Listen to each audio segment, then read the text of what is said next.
Kant's deontological ethics, meaning the idea of judging an action to be moral on the basis of duty, was opposite to what some prominent philosophers such as Jeremy Bentham and Stuart Mill believed.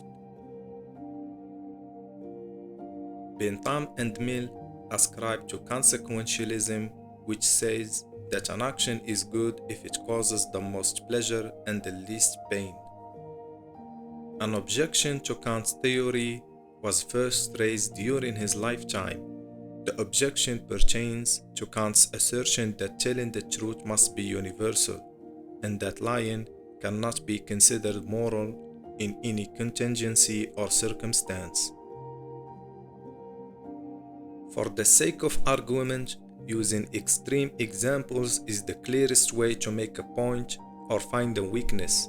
In this case, then imagine that a group of Nazis come to your door and asks if you are hiding any Jews, or if you know the location of any Jews. You are hiding a family of Jews in a secret basement. Do you answer truthfully to the Nazis, or do you lie to them in order to save the Jewish family? It's obvious that the ethical course here is to lie.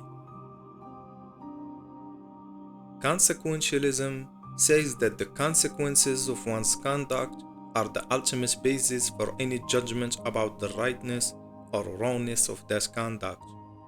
So according to this philosophy, murdering a serial killer would be morally acceptable, though the action of murdering someone is wrong, but in this case, it is for a greater good. You don't want a murderer on the loose.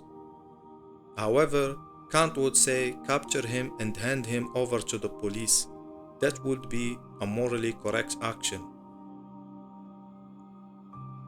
Kant seems to have created a system of fairness, but one which is not usually practical for real moral decision making.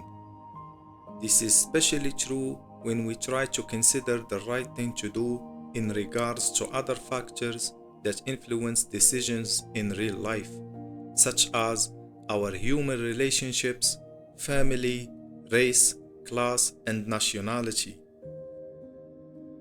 Some thinkers argue that consequentialist and deontological theories are not necessarily mutually exclusive. Philosopher T.M. Scarlon sought a middle ground, saying that human rights, which are commonly considered a deontological concept, can only be justified with reference to the consequences of having those rights.